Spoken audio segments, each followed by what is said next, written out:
Dados positivos aí acabam empurrando o mercado no dia de ontem com a redução da inflação americana. Grande parte dos investidores ficam extremamente animados e com uma posição mais dovish do Fed, a gente pode estar rumando aí para fechar o ano em uma cadeira mais positiva do que a gente se encontra hoje. Além disso, a gente tem alguns dados da agenda macro que são importantes aí para as movimentações do mercado. Temos também SBF que vai enfrentar até 165 anos de prisão por acusações aí pelo caso da FTX. Temos também os procuradores e promotores americanos que começam a olhar para a Binance em relação a um possível processo de lavagem de dinheiro, entre outras violações criminais.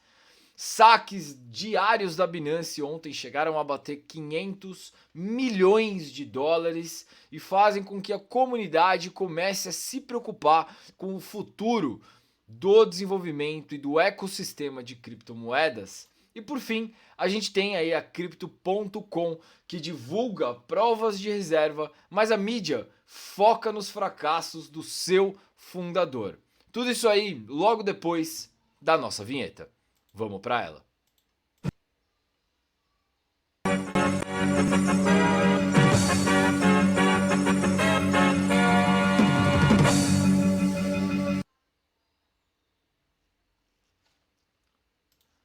Muito bem, galera. Então sejam muito bem-vindos aí a mais um Informa Nax, nosso papo da semana. Para aqueles que não me conhecem, meu nome é Lucas Nakata, sou trader há quase 5 anos e aqui no canal a gente fala sobre criptoeconomia e mercado. Se você curtir esse vídeo, considere se inscrever ativando o sininho aqui embaixo e também compartilhando esse vídeo. Fala, salve, salve, muito bom dia para todos aí, rapaziada. Galera, a gente tem novidades aqui no NAC Invest, tá? Então, pra rapaziada aí que tá chegando, gente, pela alta demanda na realidade, né? Eu acho que é um assunto importante também. Eu decidi gravar no próximo ano, né? A gente vai ter um novo quadro aqui no canal que vai ser. Ainda tô vendo o dia, eu acho que provavelmente vai ser de terça-feira, tá? Que a gente vai falar um pouco sobre a rotina do investidor, a gente vai falar um pouco sobre a psicologia por trás do investidor, que eu acho que é um negócio importante. É um negócio que na realidade muita gente me procura por conta disso, né? Obviamente eu tenho as minhas questões ali de dar uma zoadinha, né? Fazer alguns tipos de rios, um pouco mais zoeiros e tal, falar um pouco sobre informações, né? Ter um papo mais jovem, mas é um negócio que, querendo ou não, é muito importante a gente falar, que é a psicologia do investidor. Muita gente negligencia isso e a gente não pode negligenciar, a gente não pode deixar isso de lado, porque isso é grande parte do que é a nossa base como trader, como investidor de qualquer tipo de mercado que a gente for atuar. A gente precisa ter essa base sólida, tá? Então, a gente vai criar esse programa de terça-feira. Eu acho que vai ser um programa muito legal e que vai ajudar vocês muito aí dentro do processo, da jornada de vocês dentro do mercado financeiro, tá bom? Bom, galera, antes de mais nada, já deixa o seu like aí no vídeo, né? Antes da gente começar. Senta o dedo no like aí para ajudar o Nax a levar esse conteúdo para mais pessoas, beleza? Bom, então vamos lá, galera. Ontem a gente, como eu falei, né, a gente teve a melhora, né, dados positivos em relação à inflação americana, né? A gente teve aí o mercado subindo, né, num forte gap de alta, a gente vai chegar a ver. E aí depois saiu, né, os dados da inflação bem mais brandos. O mercado estava cotando aqui em 7,3, a gente acabou reduzindo para 7,1, tá? Então uma boa redução aí de 0,5% quase, um pouco mais de 0,5%, né? Percentual. O que isso já comprova, né, que as medidas do Fed estão começando a surgir efeito, né? Hoje o Banco Central vai concluir aí com o Jerome Powell, né, no comando, a apresentação da última ata de juros, né, a última possível alta de juros aí do ano, que deve girar mais ou menos em 0,5%, tá? Então hoje a gente tem importantes dados Um deles já saiu, inclusive, que foi a inflação na zona da Inglaterra. Tá? A inflação no Reino Unido aí ficou ligeiramente abaixo das expectativas, em torno de 10,7% atual em novembro. Tá? Já que, de maneira geral, aí a gente teve uma queda nos preços do combustível, o que ajudou a aliviar as pressões do preço. Né? Na quinta-feira a gente tem o Banco Central, que deve elevar também a taxa de juros na Inglaterra em 50 pontos base, seguindo o caminho aí mais ou menos do Fed americano. Tá? A gente tem aqui então às 3 horas, desculpa. Tá aqui 4 horas, mas eu acho que são 3 horas, tá? Aqui deve estar errado. Às 3 horas da tarde a gente deve estar liberando aí a nova taxa de juros americana, né? Então fechando o ano aí, o mercado está precificando em meio ponto o consenso. Eu também acho que vai vir meio ponto, né? E eu não acho que vai ter um aumento muito maior do que isso se a gente tivesse, né? Eu acho que não passaria de 0,75. Se bem que a gente está tendo uma redução aí da inflação, a gente está tendo um aumento de desemprego, né? Então a situação econômica está melhorando, tá? Então a gente deve manter aí em 0,5% hoje às 3 horas da tarde, deve sair isso aí, tá? O que deve impulsionar o mercado aí pro final do ano em fechar em zona positiva, tá? Bom, em quesitos macro aqui do Brasil, né? Então, olhando pro BR. A gente tem aí o novo arcabouço fiscal, né, que é imprescindível, segundo aí o novo ministro da Fazenda, que é o Haddad, né? E aí ele começa a falar um monte de coisa aqui do fortalecimento do Estado, enfim, começa a falar umas bobagens. Isso aí ele também começa já, Haddad já na posição de ministro da Fazenda, ele já começa a reavaliar a situação das receitas, né, e descartar, elevar a carga tributária. Né? O Haddad afirmou ontem aí que vai reavaliar a situação das receitas públicas e que ao assumir, né, o Ministério não descartou aí uma elevação da carga tributária do país, né? O que eu também não duvido, porque ele tem uma base extremamente comuna em que ele acha que o aumento da carga tributária em cima do empresariado vai ajudar. Não sei aonde que ele tirou isso, mas ele acha que vai. Ontem também tivemos, né, mais uma derrota aí em relação ao Mercadante assumindo o BNDES, rapaziada, pelo amor de Deus, tá? O Mercadante, para quem não sabe, ele não poderia assumir o BNDES, né, por conta das leis das estatais que travavam, né, qualquer indicação de cargo por 36 meses, né, onde que o cara ficaria ali ele ficaria 3 anos, né, na geladeira, não podendo assumir nenhum cargo em empresa estatal se ele fosse do governo. Bom, aqui é Brasil, né? Então, no Brasil é muito mais fácil você mudar a lei do que mudar o candidato, né? O cara que já pagou para você assumir aquela posição. Então, a galera mudou já a lei das estatais, de 36 meses agora de geladeira passou a 90 dias. Então um cara que assumiu um cargo no governo hoje demora 3 meses para ele assumir uma estatal, né? O que faz com que a panelinha continue na panelinha sempre. Então a gente teve um mercadante que assumiu ontem, infelizmente, o BNDES, né? A Câmara dos Deputados aprovou à noite, na terça-feira. Por 314 votos a favor contra 66 contrários, o projeto de lei que altera, né, a lei das estatais e libera a indicação aí do mercadante que afundou o Brasil na era Dilma, né, naquele marco econômico da era Dilma. Os dois afundaram o Brasil na pior crise que eu acho que o Brasil, uma das piores crises que o Brasil já estava envolvida. E o Mercadante está aí agora como presidente do BNDES, né? Então, galera, uma coisa que eu falo sobre isso esperem que vai piorar, né? Os trabalhos de desvio de dinheiro para fora do país, né? Para quem não sabe, cara, isso que eu acho foda, né? O governo nem assumiu ainda. e já tem conversas quase que pré-estabelecidas, né? O governo da Nicarágua, a ditadura da Nicarágua, o governo de Honduras, ambos já estão na pauta no próximo ano. A de Honduras, em princípio, em específico, né, já tem uma conversa marcada com o presidente Lula, eu acho que no dia 3 ou 4 de janeiro, para retomar, e agora o Mercadante vai estar nessa conversa, para retomar as conversas sobre investimentos de duas represas que serão financiadas em Honduras pelo dinheiro do BNDES, tá? Dinheiro do brasileiro que está indo para fora e que nunca mais vai voltar. É isso que a gente está vendo pelos próximos 4 anos, é isso que a gente está deparado pelos próximos 4 anos.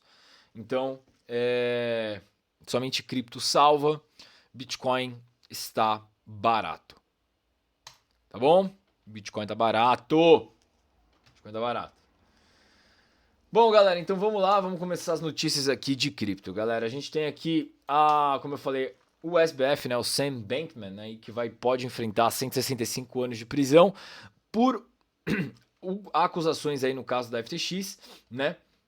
Ele deve corresponder aí, ele tá respondendo a 8 crimes, tá? 8 crimes, entre eles aí ele é acusado aí de apropriação indébita, né, usando o depósito do dinheiro dos clientes, além de recursos, desvio de recursos de usuários, conspiração, fraude eletrônica, entre outras coisas, tá? Então ele pode enfrentar aí 165 anos de prisão. Ele estava até falando em criar outra empresa para pagar a dívida que a FTX tinha, né? Me poupe, você vai criar outra empresa para roubar o dinheiro de novas pessoas para pagar os antigos? Não vai, né? Não vai. Então aí, segundo a SEC, né, que é a CVM, aí tá acusando o Sam de criar um esquema para fraudar os investidores da empresa, né? E ele teria ocultado os desvios de fundos do cliente da FTX para Alameda Research, tá? Então aí vamos ver. Ele sofreu um pedido de extradição também, né, dos Estados Unidos. Negaram o pedido de extradição dele, tá, para evitar qualquer tipo de tentativa de fuga. E agora ele continua preso lá no Bahamas, tá, nas Bahamas. Então, tá aqui uma matéria do Cripto Fácil, tá? Tem aqui essa matéria aqui do Sam, tá? E tem a da... Ou tá na Binance? Acho que tá na Cointelegraph.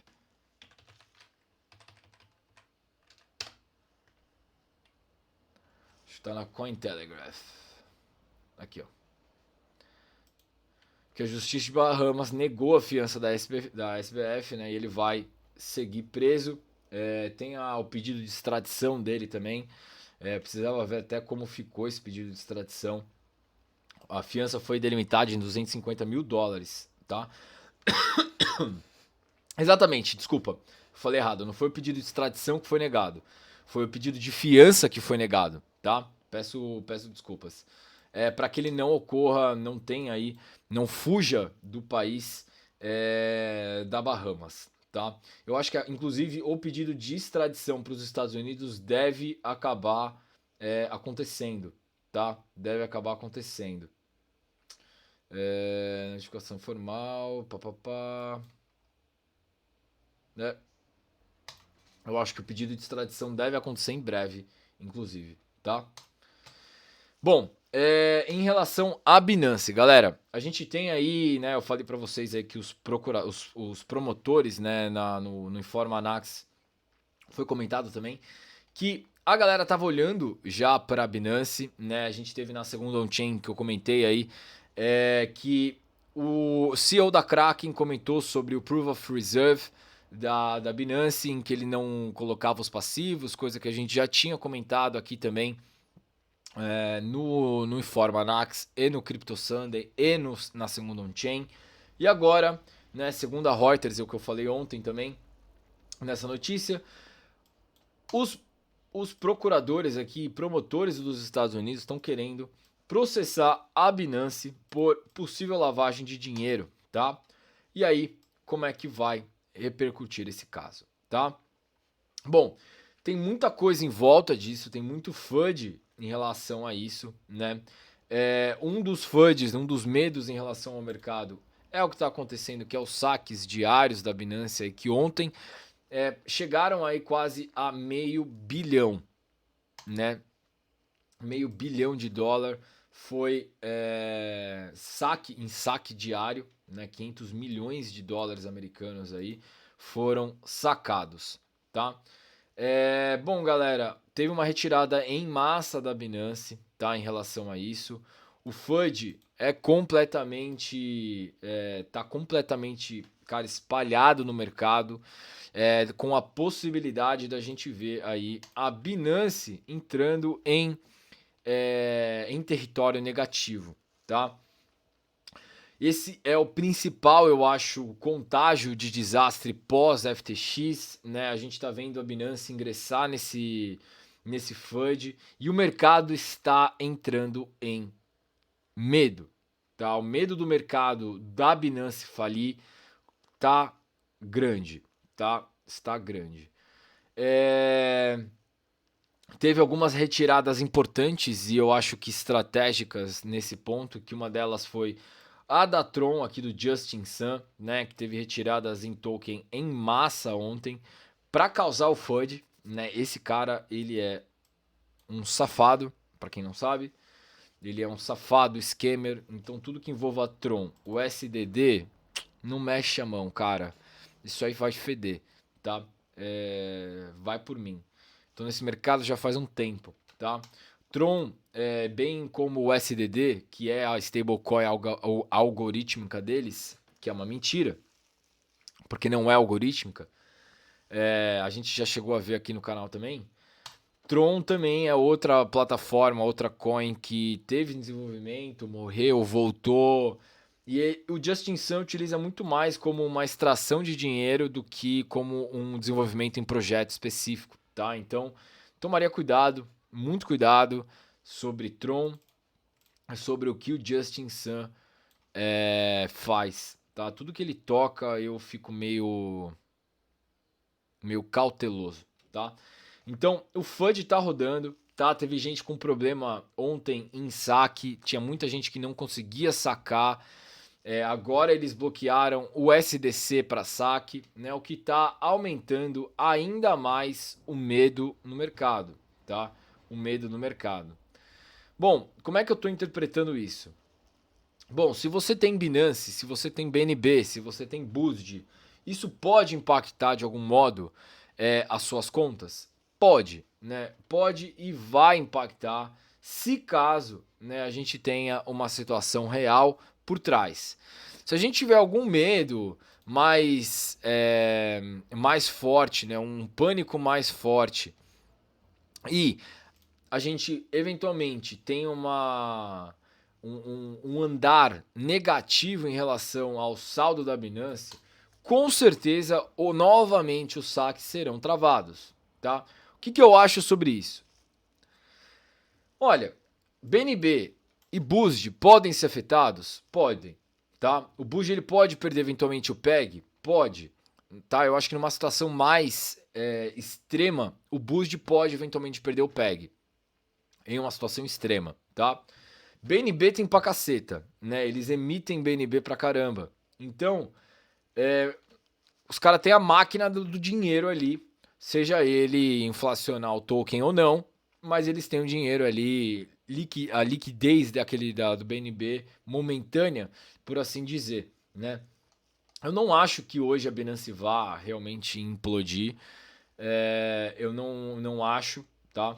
Diferentemente do Sam Bankman, que ele deu passos muito alavancados, a Binance não dá esse tipo de passo, tá? Ela não costuma dar esse tipo de passo.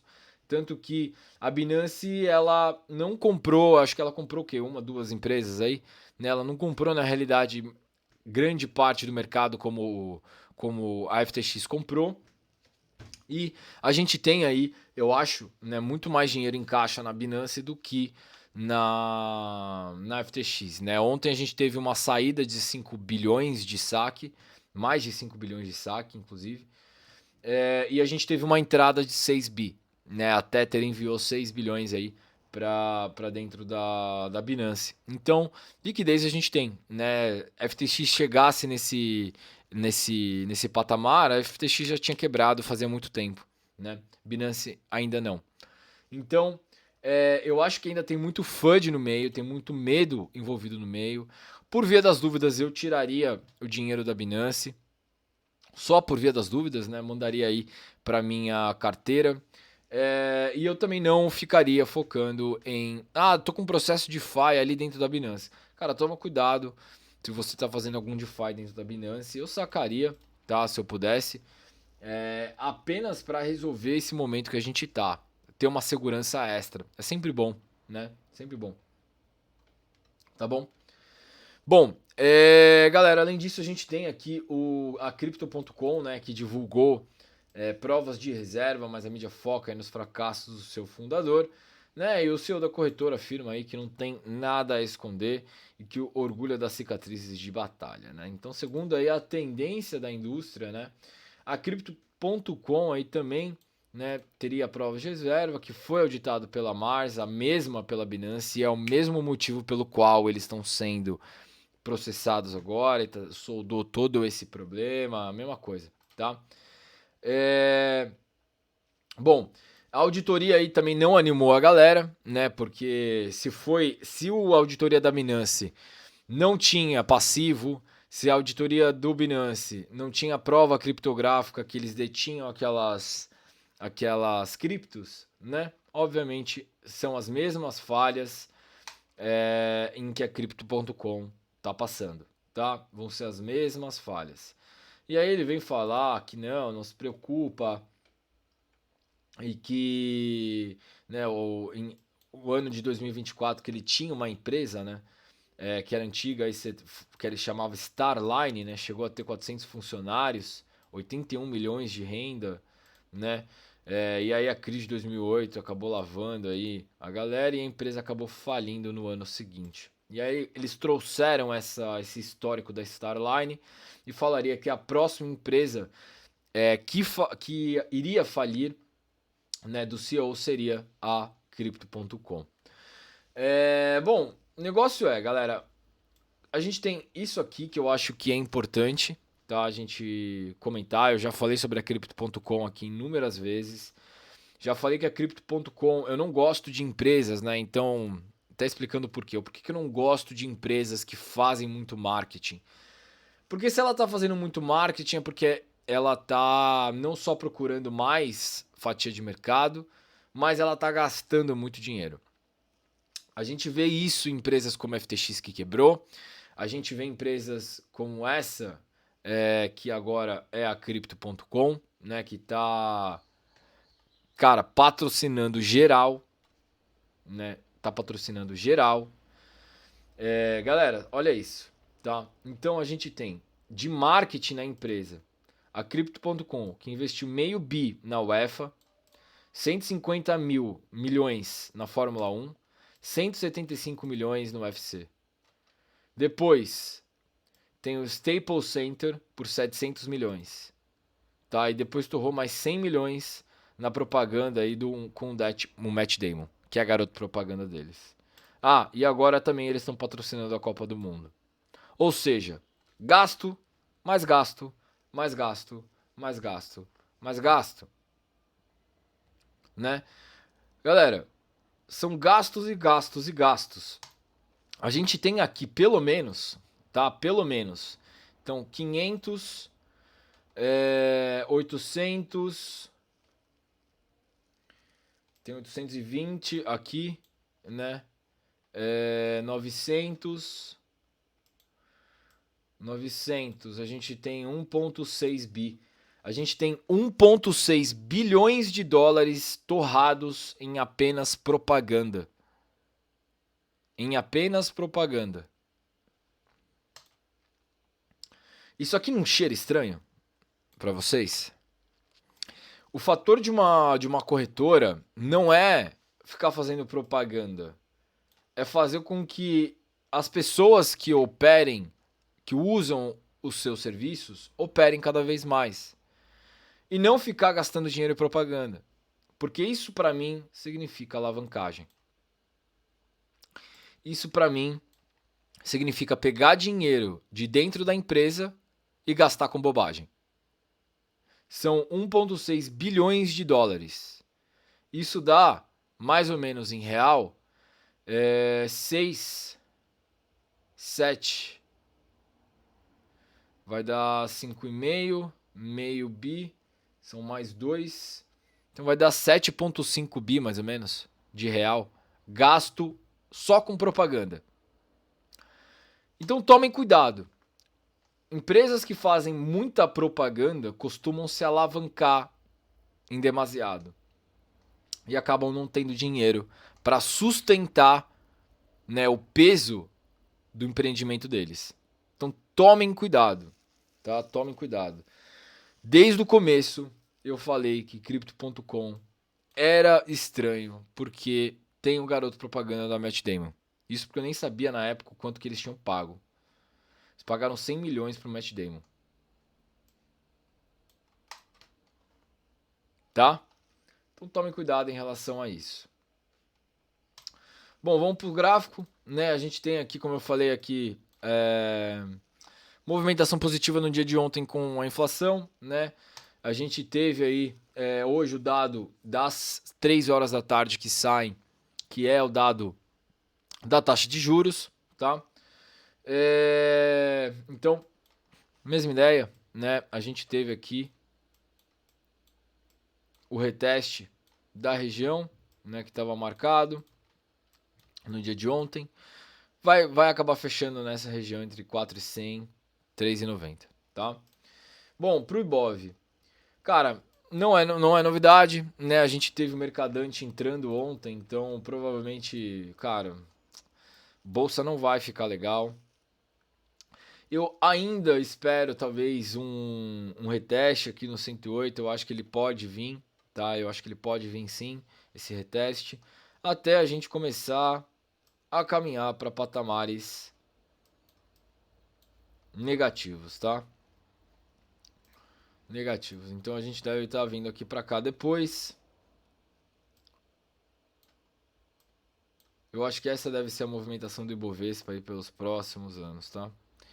Infelizmente, galera. Infelizmente. E para dólar, com certeza agora, né, a região aqui dos 6, 5,80 para mim tá muito mais perto do que a região de 4,90, tá? Então para mim a probabilidade de subida do dólar é muito maior do que a probabilidade de queda do dólar, tá? Então eu ficaria aí de olho, tá? Eu ainda procuraria por entradas nas bases aqui do Megafone. Ficaria olhando aqui na base para ver uma possível entrada e puxar para cá para 5,80, tá? Bom, para cripto, galera, tivemos uma movimentação, né? Tivemos uma movimentação. Isso foi avisado, né? Anteontem na segunda on-chain, a gente avisou isso sobre um possível movimento de alta que a gente teria aqui em relação à divergência que estava no gráfico.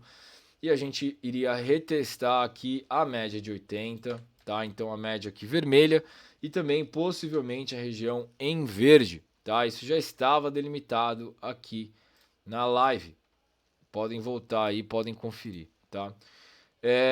Entrei na minha long, tá? Então estou aqui na minha long, no gráfico das 8 horas, entrei ontem aqui na região dos 17,750, tá? O meu alvo tá lá em cima, tá? É um alvo bem longo, 22,500 aqui quase. Vamos ver se ele começa a seguir, né? Mas eu tô comprado aqui nessa posição, tá? Então, tô comprado no gráfico de 8 horas para os possíveis retestes aqui dessa zona de 20, 19, 20k aqui em cima, tá? O que foi também foi avisado aqui no canal. Beleza? Bom, galera, basicamente é isso, tá? Inclusive, pessoal, comentei, né, com vocês aí que talvez a gente vá fazer um um novo quadro aqui de terça-feira. Comenta aí se você curtiu a ideia, se você acha importante. Eu acho que ter esse contato com vocês é importante para a gente acabar desenvolvendo junto aí essa progressão, né? É uma progressão que vai ajudar legal vocês aí dentro dos próximos anos, tá bom? Eu tô pensando em fazer de terça-feira. Ainda tô vendo o horário, mas eu acho que vai vir de terça-feira, tá bom? Bom, galera, então eu fico por aqui. Não esqueça de deixar o seu like aqui no vídeo para ajudar a levar esse conteúdo para mais pessoas, beleza? A gente se vê então amanhã no próximo Informa Nax, nosso papo da semana. Fico por aqui, um forte abraço, valeu, tamo junto e tchau, tchau!